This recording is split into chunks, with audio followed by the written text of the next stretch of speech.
Hello and welcome to Nationwide on the network service of the NTA. I'm Najat Atutujani. You can follow this news broadcast live on our website, nta.ng/live, and all our active social media platforms displayed on the screen.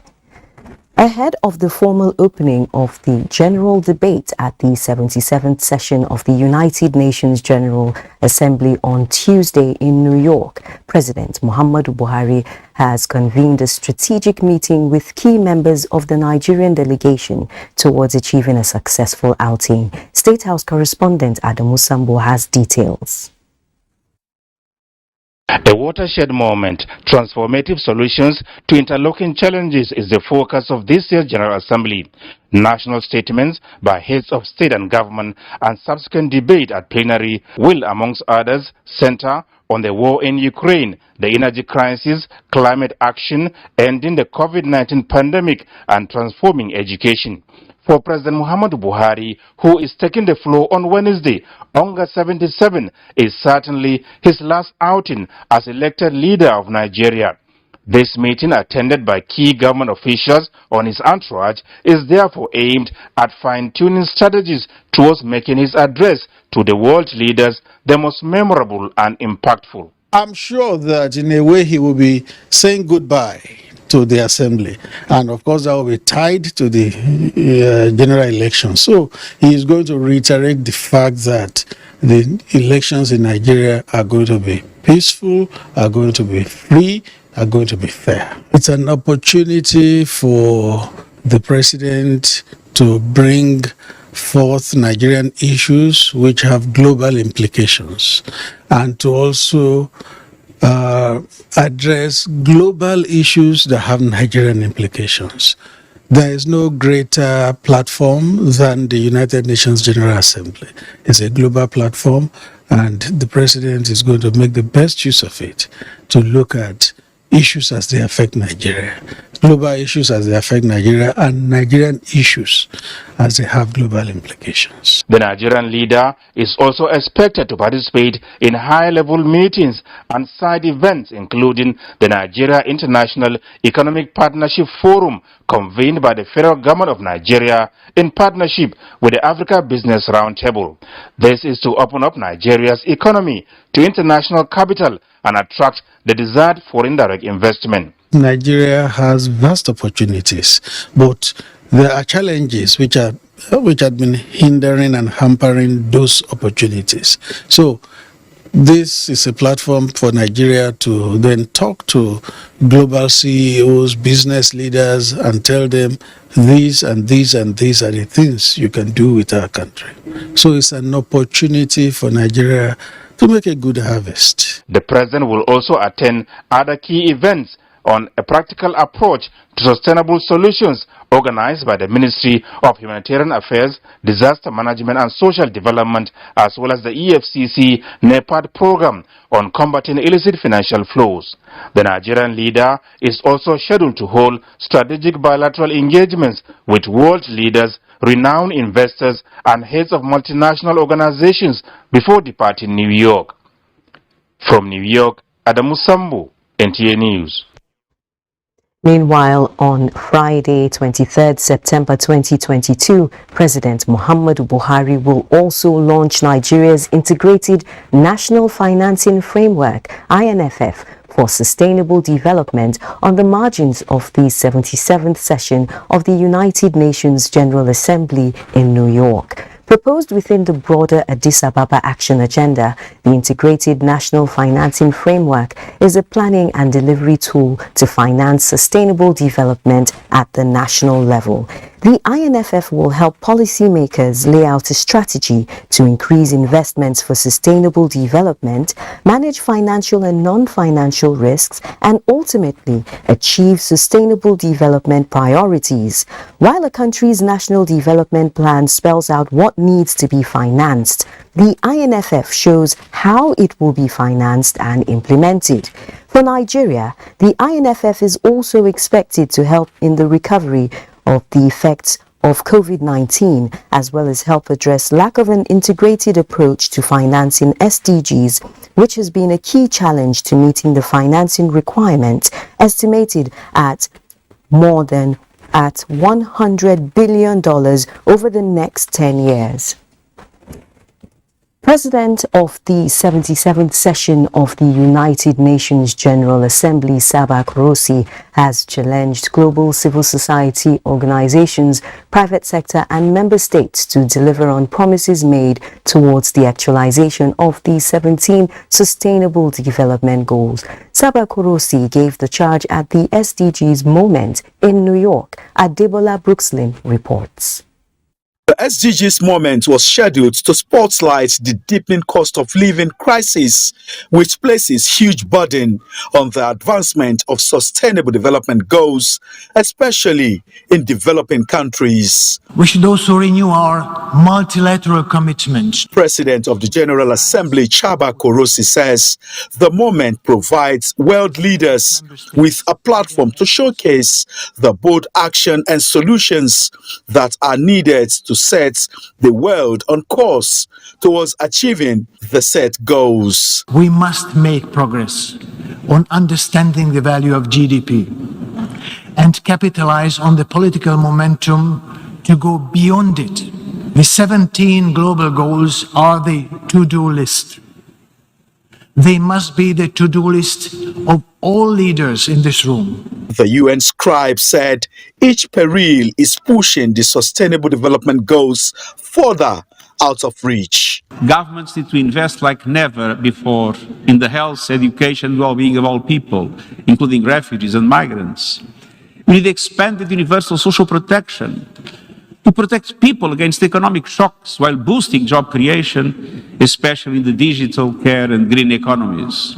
The annual SDGs Moments kick off the United Nations High-Level Week.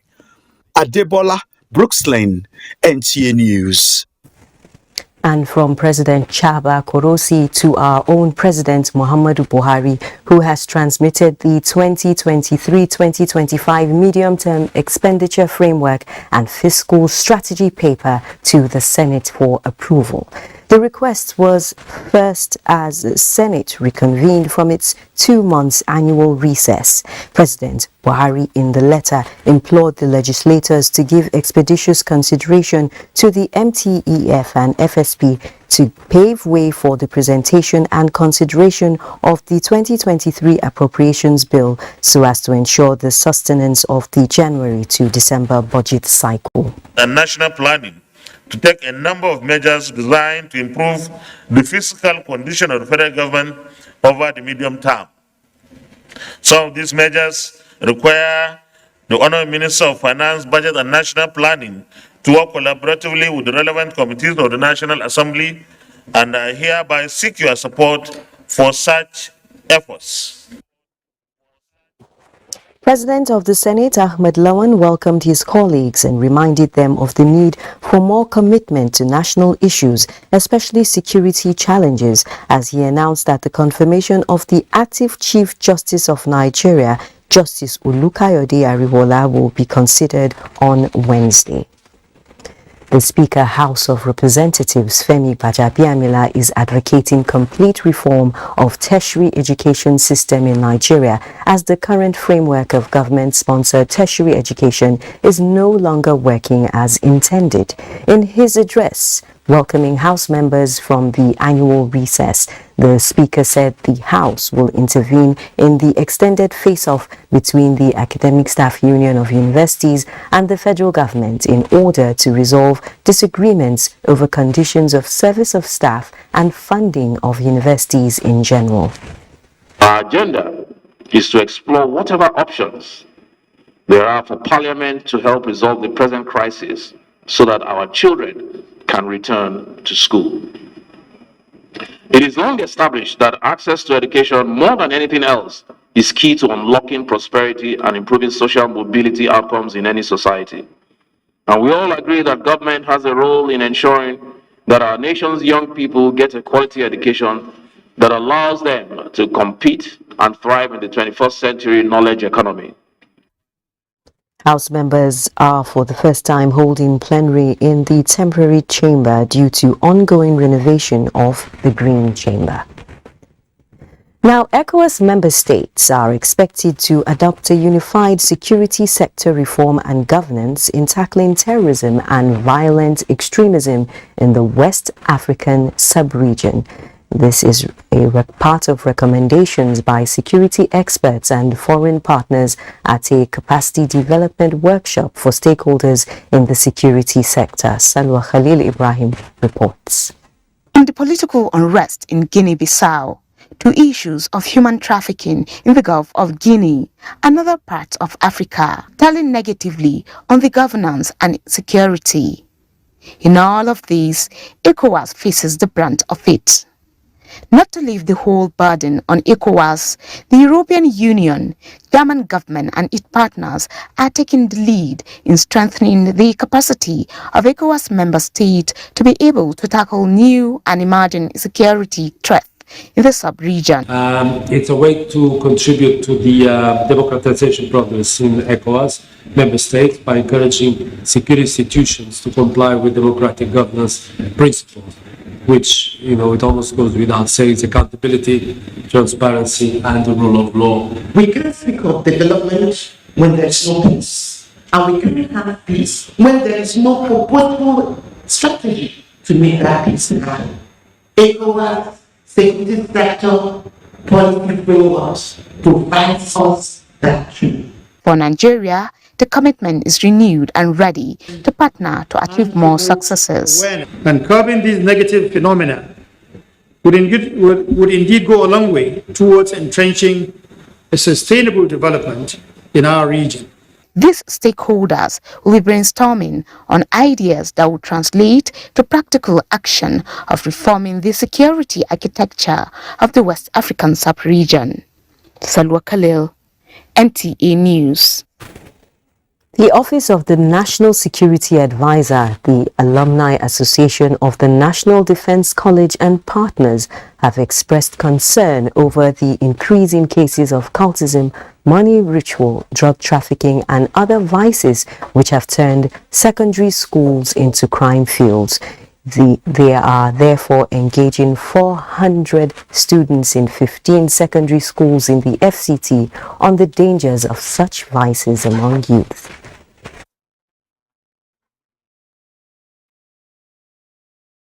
The Alumni Association of the National Defense College, in collaboration with Office of the National Security Advisor and the National Defense College, the UFUC Dialogue, and the Nigerian Tulip International College, is organizing a one-day national grassroots security awareness program for secondary school students in Nigeria.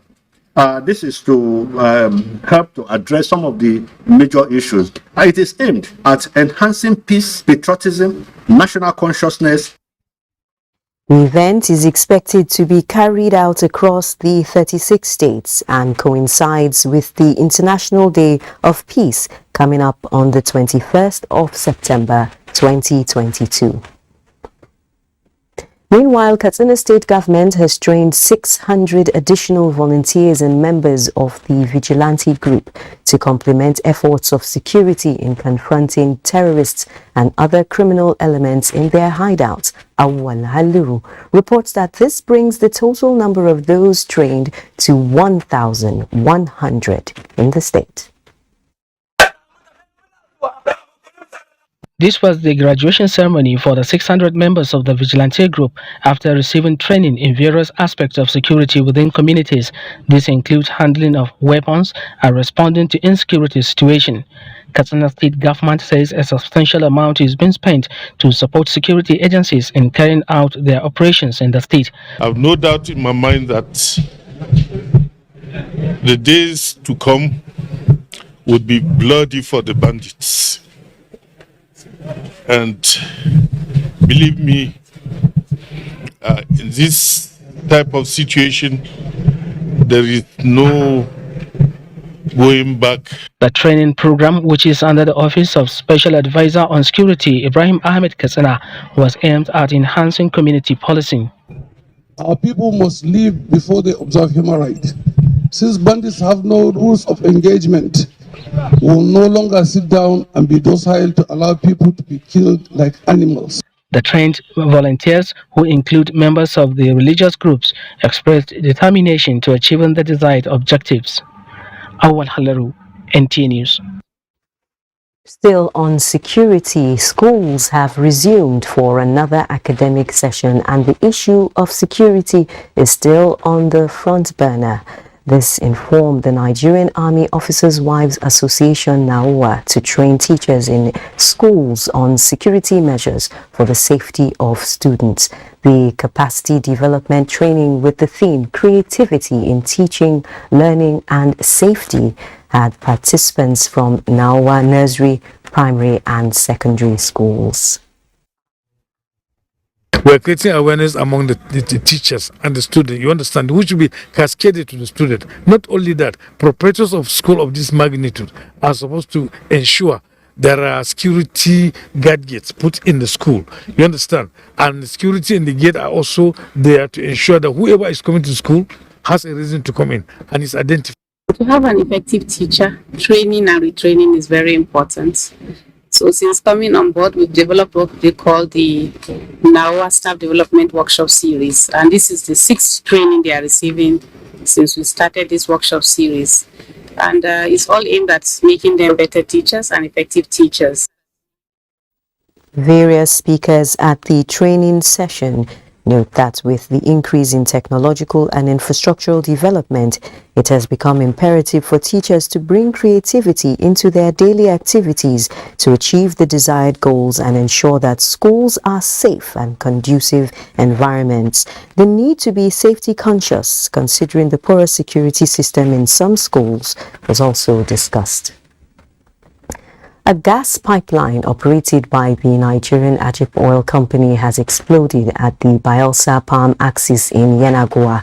The incident, which reportedly occurred between midnight and 1 a.m. Tuesday, is raising concerns among residents who are exposed to the raw gas being emitted. The cause of the incident is yet to be ascertained. However, a third-party interference is seriously suspected, though no official from the operating company and relevant agencies of government has spoken on the incident. It's time to join Adiola in our Lagos studio for more reports. Hello, Adiola. Hello, Najatu.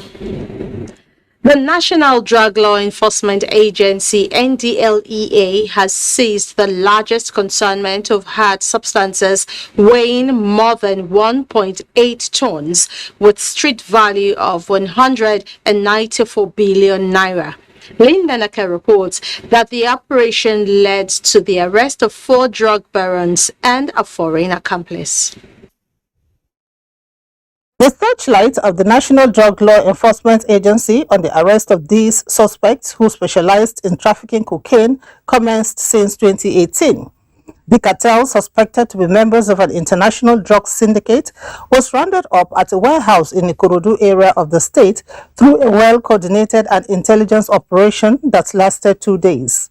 Substances were stored in 10 travel bags and 13 drums. The agency says they were to be trafficked to buyers in Europe and other countries as discovered by the agency through its preliminary investigation. The consignment, regarded as the biggest singular cocaine seizure in the history of the Drug Law Agency, as buttressed by the Director of Media and Advocacy, Femi Babafemi, is a testament to translating into action the marching order of President Muhammadu Buhari by the officers and men of the agency to frustrate and arrest those involved in the illegal business. It is the seizure. This huge seizure is a deadly blow to the drug cartels and a sign that they will all go down. It's a strong message to them that they will all go down if they fail to back out of this illicit trade. While commending all the officers and men of the agency involved in the operation, including those of the American Drug Enforcement Administration, Chairman of the agency, Brigadier General Mohammed Buba Marwa, retired, said the bust is a historical blow to the drug cartels. In Lagos, Lane Lenake, NTA News. And normalcy is back on Airport Road in Lagos, a day after a protest by National Association of Nigerian Students against the lingering ASU strike disrupted activities along that corridor. Adeniyi Taiwo reports that the protesting students did not converge on Tuesday. This is a picture of free-flowing traffic here along Airport Road going towards the international wing of Murtala Mohammed International Airport, Lagos. This is in sharp contrast to what happened here on Monday when this axis was chosen as the staging area for continuation of the protest by students under the aegis of National Association of Nigerian Students who were protesting the lingering strike by ASU for air passengers and others who work at the airport who are caught, in the old drama that happened on Monday. The experience, they say, was harrowing.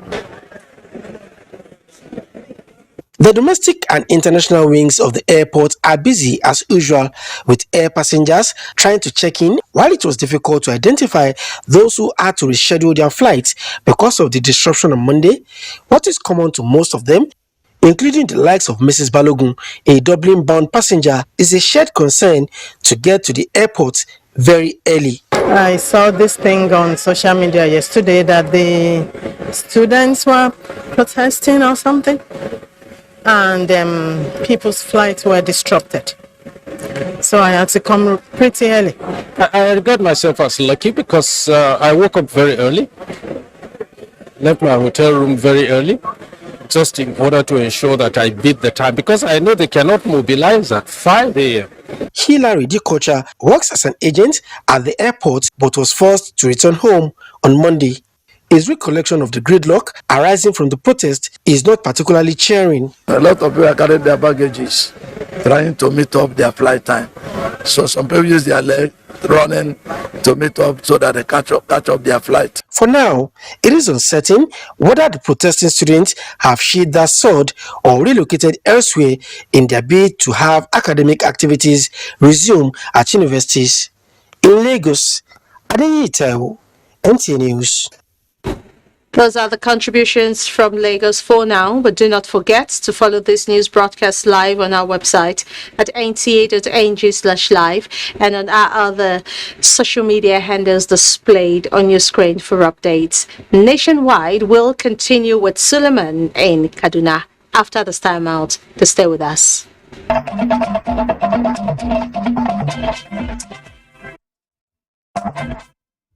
Thank you for joining us in Kaduna Network Center. Avoiding hate speech, fake news, derogatory and divisive remarks was the key message to broadcast organizations in the country as the National Broadcasting Commission flags off its nationwide stakeholders forum ahead of the 2023 electioneering campaigns.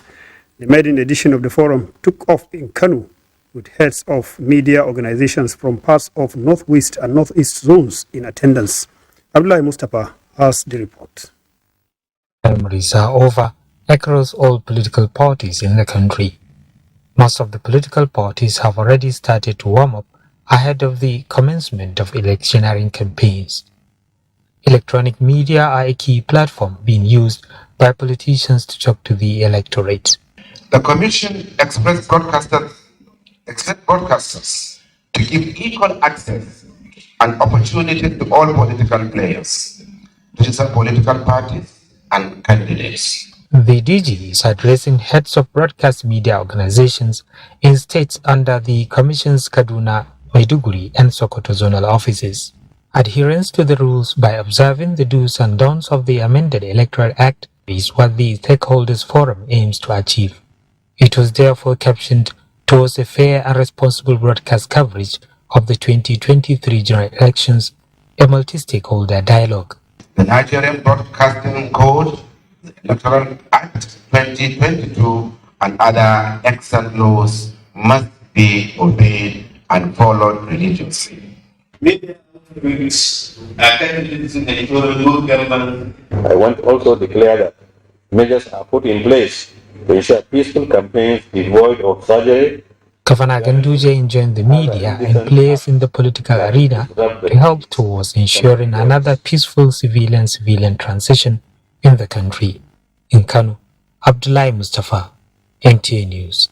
Still in Kano State government is working towards addressing manpower gaps in the health sector with a view to ensuring effective service delivery in the sector. Governor Abdullahi Umar Ganduje stated this at the opening of the 2022 Kano Health Week and presentation of letters of appointment to newly engaged health personnel at the government house. Again, Abdullahi Mustafa reports. Kano Health Week is an annual event institutionalized by Kano State Government to take stock of activities and showcase success stories in the sector. This ranges from infrastructure, manpower, equipment, immunization, and training, as presented by the State Commissioner of Health, Aminu Ibrahim Sanyawa. Among first-time attendees of the event are newly engaged workers who received their appointment letters from Governor Abdullahi Umar Ganduje. Their engagement, the Governor explains, is to meet the manpower need of healthcare facilities in the state and improve services being provided therein. It is only imperative for us to work very hard and ensure that we maintain our health facilities in order, we maintain our manpower. Emir of Kano Aminu Ado Bayero enjoined the newly engaged health personnel to prioritize selfless service above personal gain while discharging their duties. In Kano, Abdullahi Mustafa, NTA News. With that report, Najatu is back to you for the rest of the story. Thank you, Suleiman.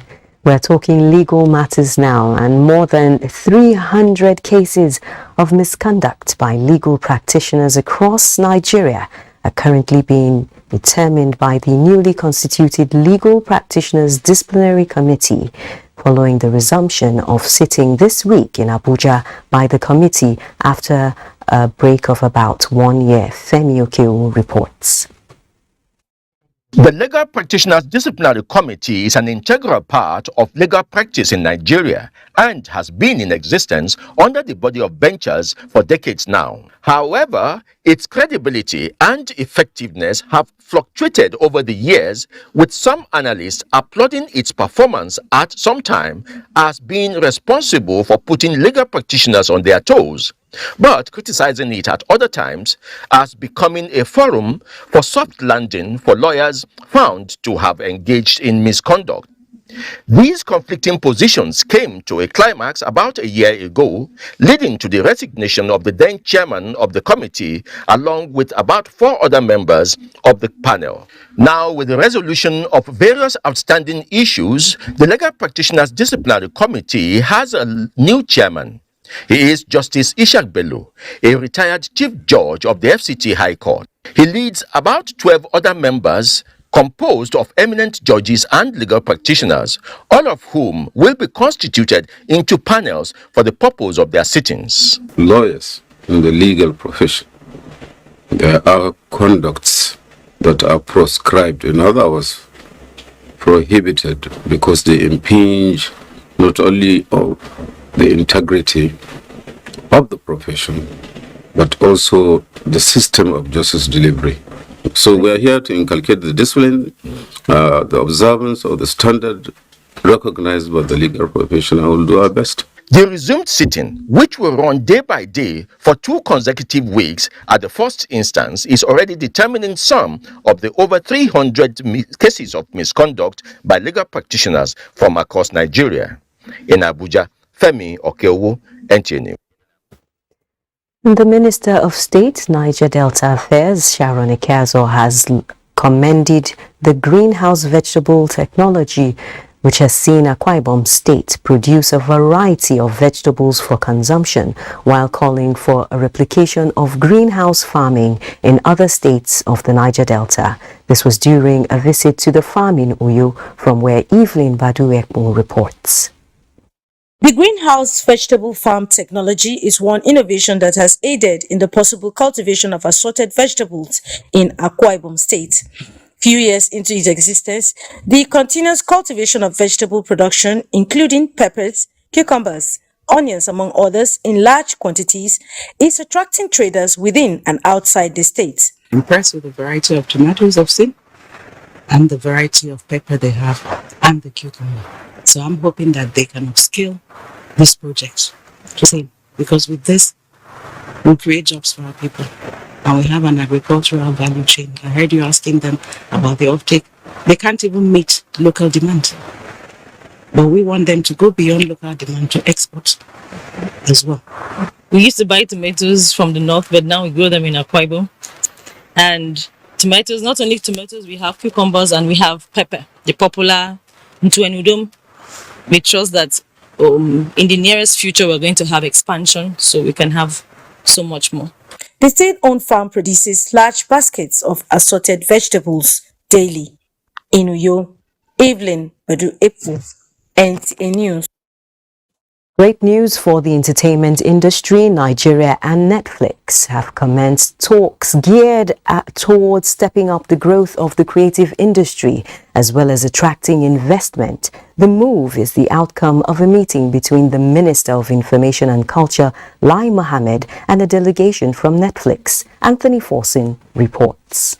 Embassy of Nigeria in The Hague was the venue of the meeting. The Netflix delegation, Information and Culture Minister, and the Nigerian ambassador to the Netherlands.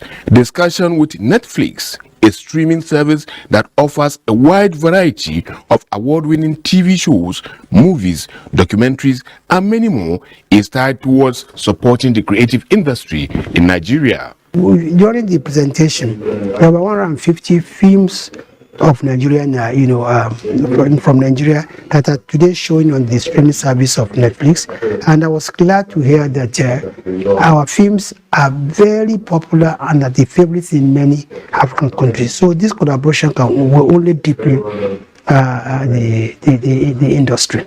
In the same vein, Lai Mohammed expressed satisfaction that the move will also play a vital role in the DSO project. We can see an area of hope that with collaboration between us and Netflix, we might be able to offer a better and cheaper digital switch over to Nigerians. You can tell the level of positive that we can derive from this collaboration. They've committed over 2 billion naira to the creative industry in Nigeria. Nigeria is a standout whichever way you think about it. The stories that come out of Nigeria are very compelling, they're very relatable, they transcend the globe. Nigeria is a superpower and we're a force to be reckoned with, because I'm Nigerian. And even in the storytelling space, Netflix recognizes this potential and knows that the ability for Nigerians to showcase their culture and creativity abroad is inherent in the ecosystem of stories that we tell alongside the local industry. Netflix, an American over-the-top content platform and production company headquartered in California, was founded in 1997. Anthony Forson. Now, the mandate of TED Fund is intervention in public tertiary institution, and it needs partnership with states for effective collaboration.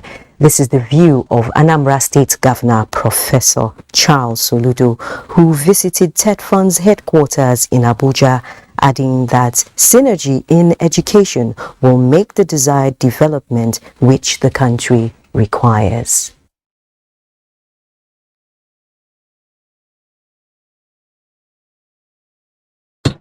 And then also to offer a hand of partnership requires active collaboration and coordination and cooperation between the states and the federal government to be able to deliver the kind of education that Nigeria truly and desperately needs. Meanwhile, the National Library of Nigeria is leveraging information technology in compliance with the deposit law, making it achieve about 70% in deploying the national repository of its activities for preservation, increased availability, and wider accessibility.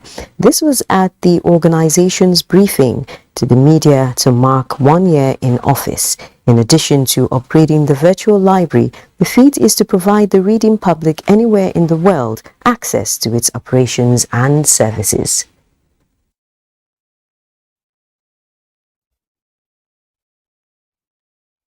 We hope to achieve completion and commissioning for public use by the end of November 2022. The NRN houses in electronic format all Nigerian heritage that has been deposited from inception to date by authors, printers, and publishers. The National Library has also rolled out an 8-point agenda to bring it at par with libraries in developed countries. Mina is in Enugu for more news from that end. Good evening and welcome to Enugu. The Enugu State Governor Ifeanyi Ugwuanyi has charged members of the newly constituted State Post Primary Schools Management Board, PPSMB, to sustain enviable track records of a state in academics and external examinations. The governor gave the charge while inaugurating the 6-member board of the PPSMB, chaired by Mrs. Favor Ugwuanyi. Susan Eze reports that other government functionaries were also sworn into offices at the ceremony. The expiration of the previous board of the Enugu State Post Primary Schools Management Board, PPSMB, Governor Ifeanyi Ugwuanyi here inaugurates a new board to manage and control all state-owned post-primary schools and institutions. This mandate, according to the governor, underscores the importance of appointing persons with sound education and training, character, and competencies into the board. Recalling the excellent performances of students from the state in external examinations and ranking of the state in the past by the West African Examinations Council and the National Bureau of Statistics, Governor Ugwuanyi charged the new board to sustain the track records and possibly improve on it. We expected to ensure a sustained improvement on the quality of teaching and learning in the state post-primary school through staff optimization, development, motivation, discipline, and effective supervision of the schools under the board. Our promise today is that we will take PPSMB to a higher level than where we met it. No matter the challenges, by the grace of God, we make you proud. Earlier in the ceremony, Mr. Uchenna Elete was sworn in as special advisor to the governor, while Remigius Eze, a member of the PPSMB board, was also earlier sworn in as a permanent secretary in the state civil service. In Enugu, Susan Eze, NTA News. Though farmers within the southeast zone have their way of reading rain patterns to ensure maximum yield, adhering to NIMET's predictions has saved farmers from drought and other natural disasters. Correspondent reports that key players, however, lament poor dissemination of information from NIMET to the rural farmers, as well as lack of storage facilities. Apart from individual efforts by farmers in Enugu State to increase yield this farming season, with NIMET's prediction in mind, the Enugu State government, through agencies like International Fund for Agricultural Development, a federal government-assisted value chain development program, strives to put the state top on the high-yielding zones by encouraging rural farmers. NIMET predictions is like the Bible of farmers to go to farm.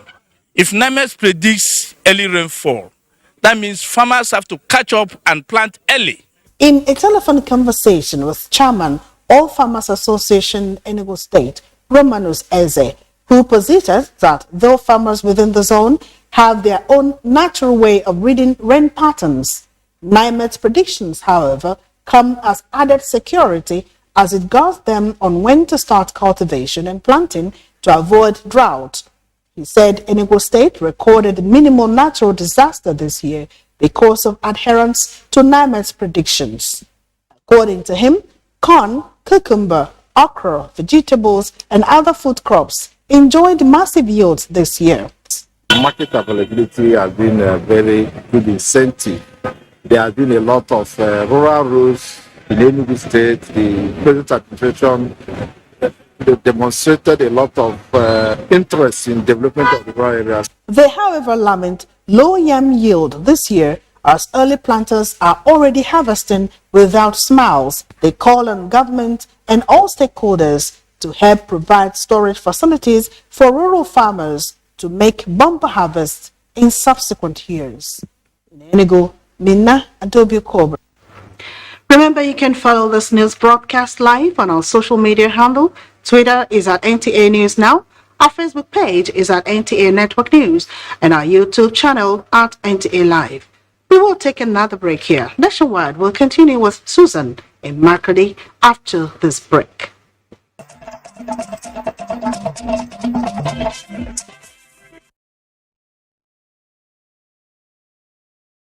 It's good to know you could join us in Makudi. More than 1,000 recruits of the Batch 2 of the Benue State Community Volunteer Guards have rounded off a 3-week training in Makudi, the state capital. Governor Samuel Otom, who visited them at the training ground, extolled their commitment to providing security for their fatherland. Charles Abba completes the report. The gallantry exhibited by the operatives of the volunteer guards is indicative of their readiness to stand against imminent aggressions. They have been on the training ground for 3 weeks, going through drills by the Nigerian Army, the police, Nigerian Security and Civil Defense Corps, as well as other conventional security agencies. Benue State Governor and focal officer of the guards, Samuel Otom, explained that over 1,000 trainees will be inaugurated soon and injected into the guards. So this is the last batch of your training, and I want to assure you that in the next 2 weeks, you will also be inaugurated as members of Community Volunteer Guards of Benue State. The immediate past governor of Benue State, Senator Gabriel Suswam, who hailed the initiative of Governor Otom, warned the trainees against acting the contrary. No person can protect your house better than you do. So, with the commitment that I've also seen here, if we exhibit this commitment, same commitment, moving forward, I think issues of security or insecurity in our state will become a thing of the past. The operatives of the security outfit are to be provided incentives and necessary operational equipment to enable them to effectively fulfill their mandate. In Makudi, Charles Abba, NTA News. 30 businesses in Benue State are to benefit from the first edition of Agribusiness Innovation Challenge aimed at developing businesses, leveraging technology, and providing technical assistance and training to women and youth-led startups to strengthen their capacity. Simbiat Agbaji reports that this is the initiative of a non-governmental organization. The agricultural sector, according to research, is the largest employer in Nigeria, employing more than 36% of the labor force. With the country's growing population, agriculture is fast becoming important to the consumer and to the industrial sector. Agricultural innovation provides an opportunity to solve rising challenges in the different value chains of production, from the farm to the point of consumption. In a media launch of the Agribusiness Innovation Challenge, Ata Igoche, Director, Ivan Innovation Hub, says The aim is to provide access to funding and trainings for entrepreneurship development, collaboration with the state government and university in order to bridge the gaps in agriculture and reduce the rate of unemployment. Agriculture is the mainstay in Benue State here. We're looking at how we can use agriculture as a tool to foster youth engagement, youth development, and capacity building around this place, and also to push ICT significantly, because a lot of communities, a lot of states, and even other countries around the world have used ICT to bridge a lot of gaps. Applications for the project are now open till October 3rd, 2022, while selected participants will be notified by October 6th, 2022. In Makudi, Simbiat Agbaji, NTA News. And that's it from Makudi. It's back to Najatu in Abuja for more on NTA Nationwide.